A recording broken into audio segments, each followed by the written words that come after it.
Students, आज हम assessment for learning में बुद्धि के सिद्धांतों में पियाजे का संज्ञानात्मक विकास का सिद्धांत पढ़ेंगे। हम ये सारी जो थ्योरी हैं वो इंटेलिजेंस की थ्योरी है। इसमें से हमने बुद्धि की जो थ्योरी है, बुद्धि के सिद्धांत थे, उसमें से कह सकते हैं थ्योरी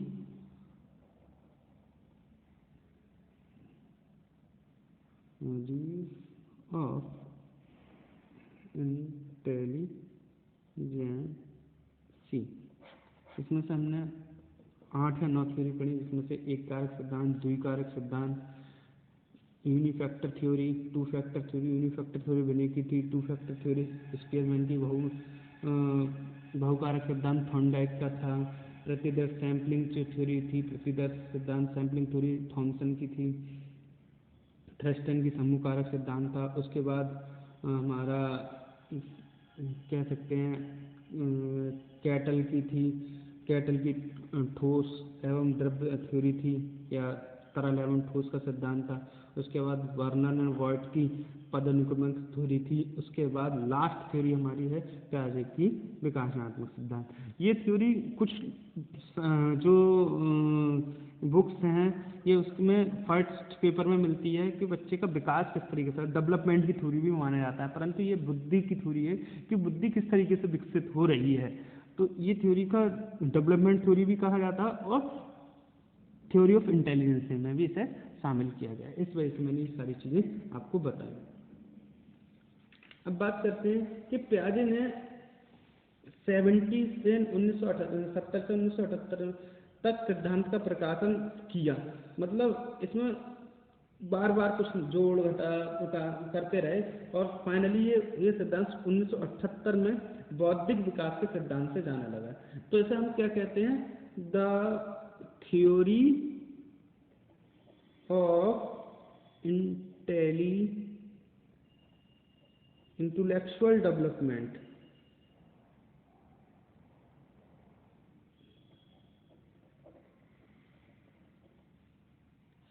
तो बौद्धिक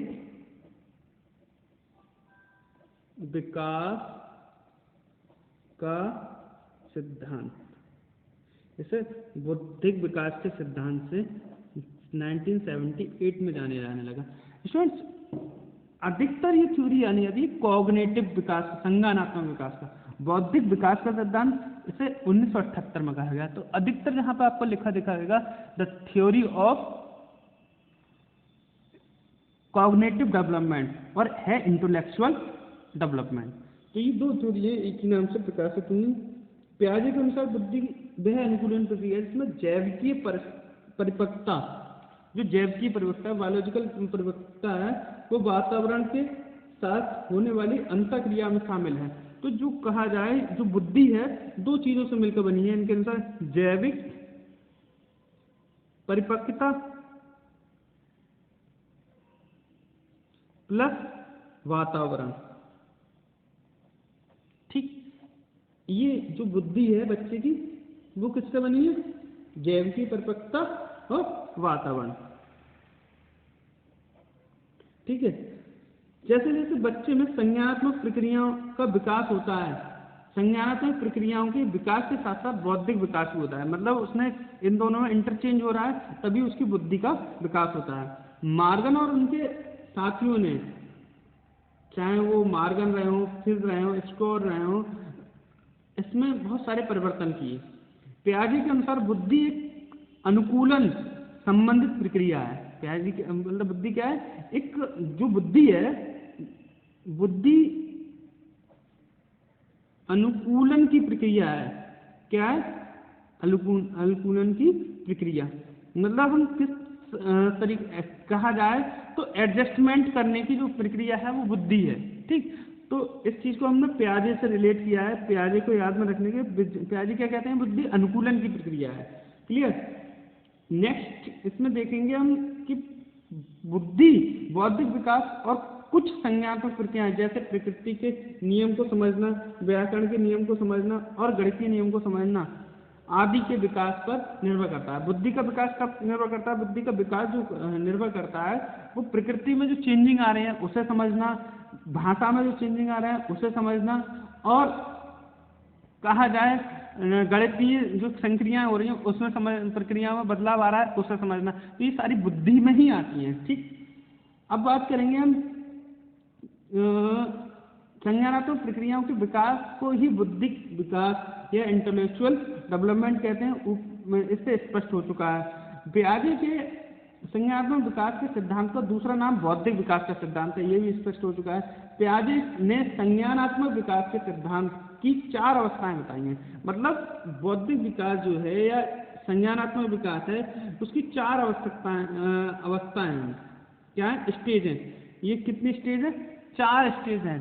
ये जो स्टेज हैं बुद्धि के विकास के जो स्टेज हैं 4 स्टेज, इन्हीं पर पूरी तरीके से बौद्धिक विकास निर्भर करता है। इसमें सबसे पहली स्टेज का नाम है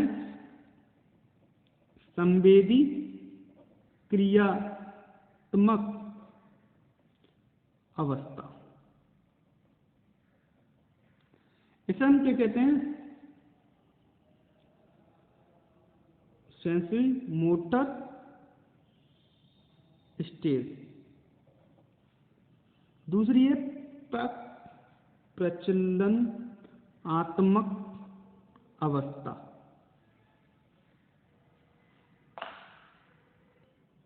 इसे हम कहते हैं प्री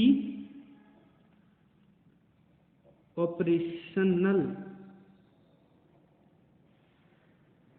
स्टेज। थर्ड जो व्यवस्था नाम है उसे मूर्त प्रचलनात्मक अवस्था। इस स्टेज का नाम दे रखा है उन्होंने कंक्रीट ऑपरेशनल स्टेज। लास्ट है औपचारिक प्रचलनात्मक अवस्था। इसको नाम दिया है उन्होंने फॉर्मल ऑपरेशनल स्टेज। स्टूडेंट्स, इसमें हम सबसे पहली बात कहेंगे कि हमें इसको जो स्टेज हैं उन्हें इंग्लिश में भी याद रखना चाहिए, क्योंकि संवेदी क्रियात्मक अवस्था को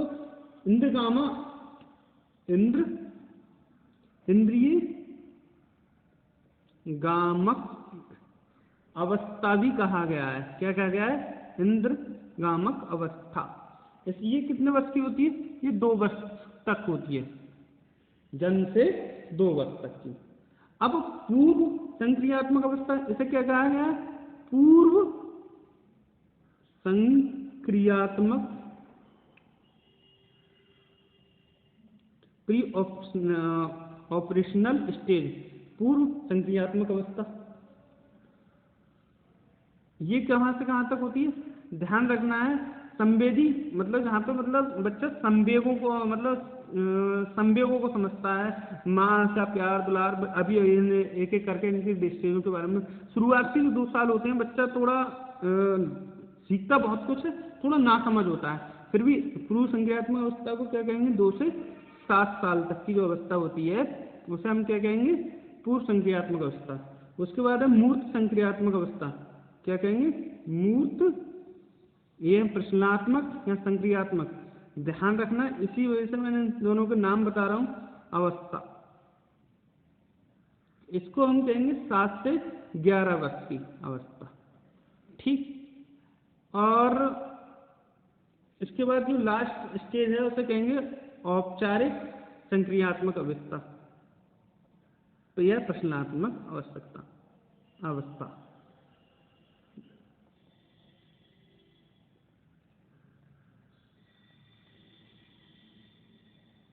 11 से ऊपर जो अवस्था होती है उसे। अब हम लोगों को इसमें क्या करना है, 1 बाय 1 इनकी छोटी छोटी डिटेल्स समझ लेते हैं। संवेदी क्रियात्मक अवस्था क्या होती है? ये दुनिया में बताऊं, जब शिशु दुनिया में आता है तो वह इंद्रियों को, जैसे हमारी ज्ञान इंद्रियां होती हैं या कर्म इंद्रियां होती हैं, उनसे ही समझ पाता है। देखना, सुनना, गति करना, मतलब उन चीज़ों को ही समझता है जो अपनी उसकी जो कर्म इंद्रियां हैं, ज्ञान इंद्रियां, उन पर ही काम करता है। तो इसलिए इसे इंद्रात्मक, वो इंद्रगामक संक्रियाएं या अवस्था कहते हैं। बच्चा नकल उतारता है भाई, जब इंद्रियां हैं, जैसे पीने के लिए हम कहते हैं मम पी ले, या मतलब मुंह में पानी देते हैं, पानी पीने का इशारा करते हैं, मम पियोगे, तो वो उस चीज़ को स्मृति चिंतन की शुरुआत हो जाती है, हल्के हल्के चिंतन करने लगता है, प्यास लगती है तो रोने लगता है, तो ये चीज़ उस चीज़ की हो जाती है। उसके बाद आ जाती है प्राक प्रश्नात्मक अवस्था या पूर्व संकल्पात्मक अवस्था। प्राक और पूर्व बराबर होती है। तो ये जो अवस्था है, इसमें धीरे धीरे भाषा का विकास होने लगता है, और वो चिंतन के आधार पर अगर उसे सही शब्द नहीं पता है तो शब्दों को अपने हिसाब से बताने की कोशिश करता है, और भाषा का विकास होने लगता है। क्लियर, समझ में आ रही है? तो जैसे बुद्धि का जो विकास हो रहा है, पहले किस तरीके से इंद्रियों के आधार पर हो रहा है, उसके बाद अपने हल्के फुल्के भाषा को समझ रहा है। जैसे वो 2 और 4 को मतलब आपने बता दिया, 4 और 2 कितने हो गए, 6 हो गए, 8 और 8 16 हो गए, तो वो ये तो बता देगा, मगर ये नहीं बता पाएगा 6 में से 2 घटाए हुए तो कितने बचेंगे, 4। मतलब एक तरीके से कहा जाए, जैसे हमने कहा ये किस काम का होता है, लिखने का ही काम का होता है। इससे क्या होगा, केवल हम लिख सकते हैं, परंतु वो ये नहीं सोच सकता हम इसका यूज करके, जैसे मान लो जैसे यहाँ पर इस तरीके से मतलब किसी कील के रूप में ठोक कर इस पर कोई मतलब अपना कपड़ा टांग सकते हैं। मतलब ये पेन है और हमने ऐसे किसी छेद में लगा दिया और इस पर कपड़े टांग सकते हैं। तो बच्चे ये नहीं है, उसे ये पता है ओनली कि ये क्या है, बस लिखने का काम कर सकता है, इसको अपने रूप से ढाल नहीं सकता। मूर्त संक्रिया व्यवस्था, यानी कि यहाँ पे बच्चा क्या करने लगता है, तार्किक सोच आ जाती है। अब ये काम कर सकता है कि इसका यूज वो किसी गड्ढे में लगाकर इसे टांग सकता है। उसके बाद आ जाता है हमारा अमूर्त या औपचारिक संज्ञा। तो इसमें वो अनौपचारिक रूप से चिंतन करने लगता है, अपने आप से जो जागृत हो रही है उसके अंदर भावनाएं, उनके आधार पर कार्य करने लगता है। तो ये हमारी लास्ट बुद्धि का सिद्धांत था। इसे बौद्धिक विकास का सिद्धांत भी कहा जाता है, परंतु अधिकतर आप चाइल्डहुड ग्रोइंग अप में जब पढ़ोगे तो उसे पियाजे का संज्ञानात्मक विकास का सिद्धांत कहेंगे। इसमें हमने ज़्यादा डिटेल से नहीं पढ़ाया, आप लोग ज़्यादा डिटेल से इसे ऑप्शनल पेपर में मतलब चाइल्डहुड एंड ग्रोइंग अप में पढ़ सकते हैं। हमें क्योंकि बुद्धि के मापन पढ़ना है मेरे से। Thank you very much.